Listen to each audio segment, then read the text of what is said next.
I want to introduce to you guys Jerome Hudson. He is an editor for Breitbart.com, and he just recently wrote a book. And he's going to talk to you guys a little bit about what Hollywood means in this era of Trump. Please welcome to the stage, Jerome Hudson.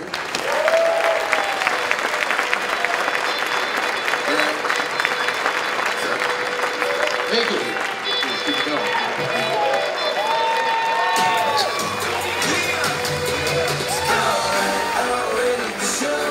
Look at this beautiful crowd. Give yourselves a hand, please, please. I came here today to share with you some great news. The left in America is losing, and it is all because of the sacrifices of the courageous patriots in this room today. You see, I realized a long time ago what I think each and every one of you here believes. Hollywood and the establishment media are terrified of you, and they should be. So today we send the leftist plantation a message. They don't own us, and they never will.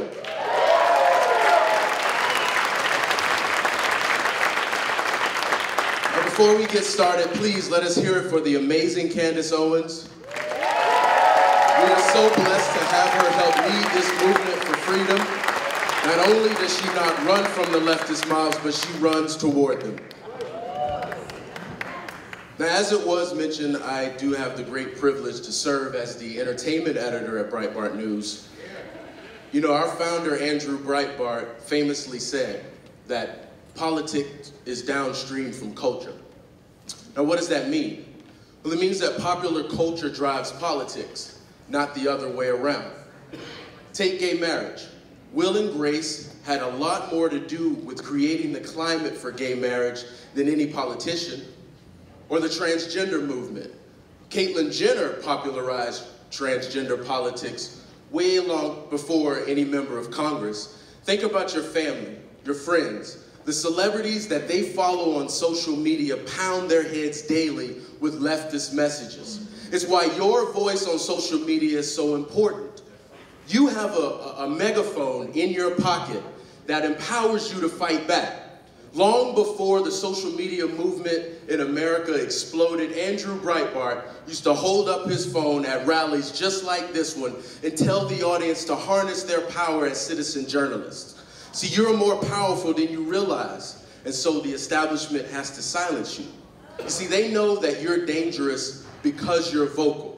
And so to the elites who believe that they can muzzle and manipulate the voices for freedom in this room, we say this: we will not be silenced.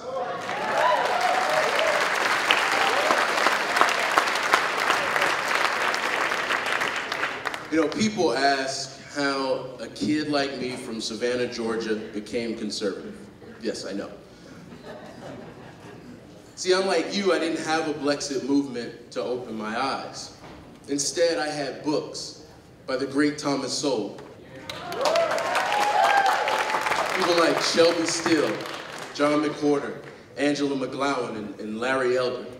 You see, what I quickly began to realize is that everything that I had been told was a lie.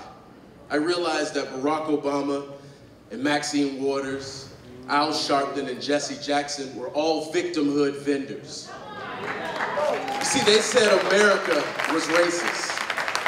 They said capitalism was racist. They said personal responsibility was racist. Hell, everything was racist.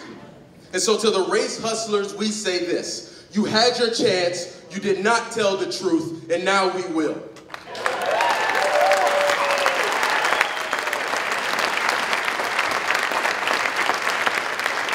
Today, people like Kamala Harris and Cory Booker and Alexandria Ocasio-Cortez, yeah, they claim to speak for us.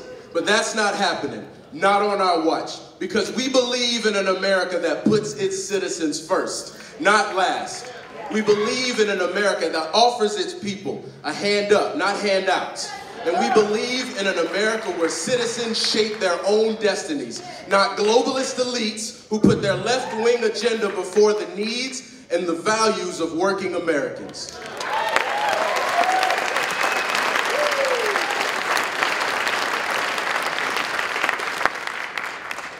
But Hollywood and the establishment media do not like that. Samuel L. Jackson, Don Lemon, Don Cheadle, Spike Lee, Van Jones, and Jussie Smollett all think that we should sit down and shut up. And by the way, anybody taking their political cues from Jussie Smollett needs to have their head attacked.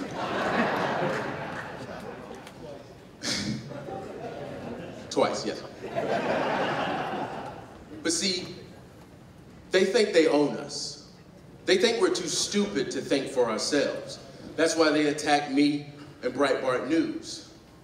You see, every day as entertainment editor, I hold up a giant mirror over La La Land, and I ruin Judd Apatow and Lena Dunham and Lady Gaga and Jennifer Lawrence's Google search results because they hate being held accountable for their horrible words and deeds.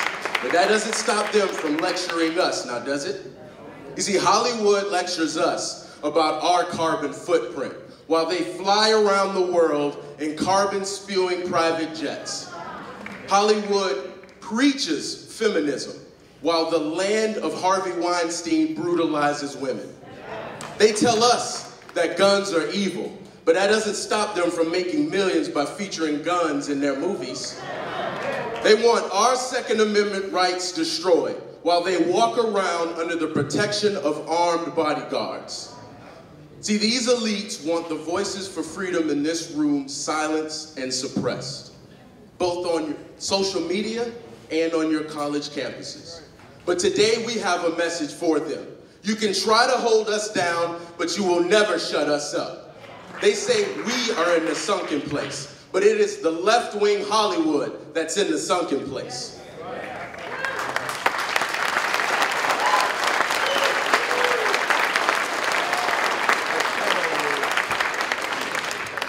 It's also why they launch blacklisting and boycotting campaigns against Breitbart News.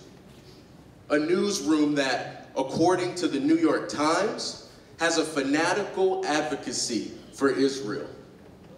Breitbart News is a newsroom that, according to the New York Times, is not the alt-right. And it's a newsroom at Breitbart, according to the New York Times, that has a good track record of promoting minorities and women to positions of power, especially when compared to the abysmal track record of the establishment media. But despite all that, left-wing Hollywood actor Don Cheadle wants to ruin my career. He wants to destroy the lives of the people, the patriotic people I have a blessing of calling colleagues. See, Don Cheadle appeared on NBC's Saturday Night Live last weekend wearing a t-shirt that read, "Protect Trans Rights." But on Don Cheadle's head, he wore a hat with the logo for Sleeping Giants, the far-left political organization that has launched harassment, boycott, and blacklisting campaigns against Breitbart News and Fox News. You see, that is why Andrew Breitbart called this a war. Because the price we pay for daring to publish Don Cheadle publicly wishing for President Donald Trump to die in a grease fire is that he shows up on NBC promoting a left-wing organization whose sole purpose is to destroy and lie about Breitbart News. Well, listen up, Don Cheadle. It's not gonna happen. We're not going anywhere. We will be right here exposing the truth about your beloved Democrat Party. The Democrat Party that wants to push through a $93 trillion Green New Deal scheme to destroy America. The Democrat Party of afterbirth abortion. And the Democrat Party that wants to drag us back to Obama-era poverty before Donald Trump came along and ushered in the lowest unemployment rate for Black and Hispanic Americans in the history of America. No, Don Cheadle, you will not silence this black man. This movement for freedom has gone global, and we are putting you on notice. We are not backing down.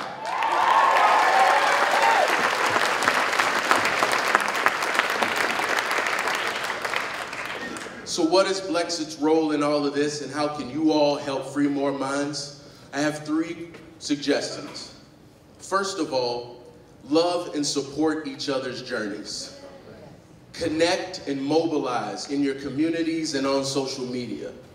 support each other, and cheer each other on. And remember, as Candace Owens always says, they can't call us all coons. Second, know the facts. I'm going to plug, again, my publication, Breitbart News, but I do encourage you to follow and read conservative media. Arm yourselves, more importantly, with the informational weapons to win debates.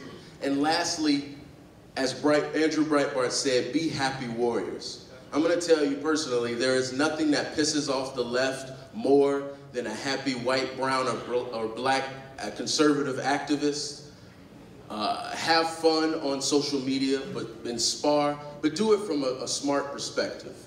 And always remember what history taught us long ago, that evil wins when good people remain silent.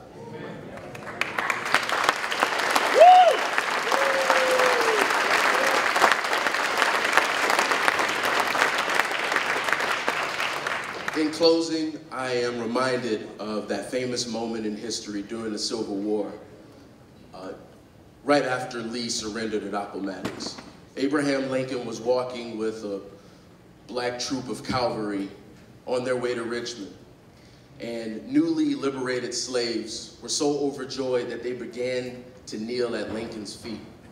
And Abraham Lincoln, the first Republican president in American history, he looked to them and he said, "Do not kneel to me, kneel only to God, and thank him for the liberty you will hereafter enjoy." We are free, free indeed. And so Lincoln's message then is my message today. Rise up, stand tall, trust in God, and live free. Thank you, and God bless you.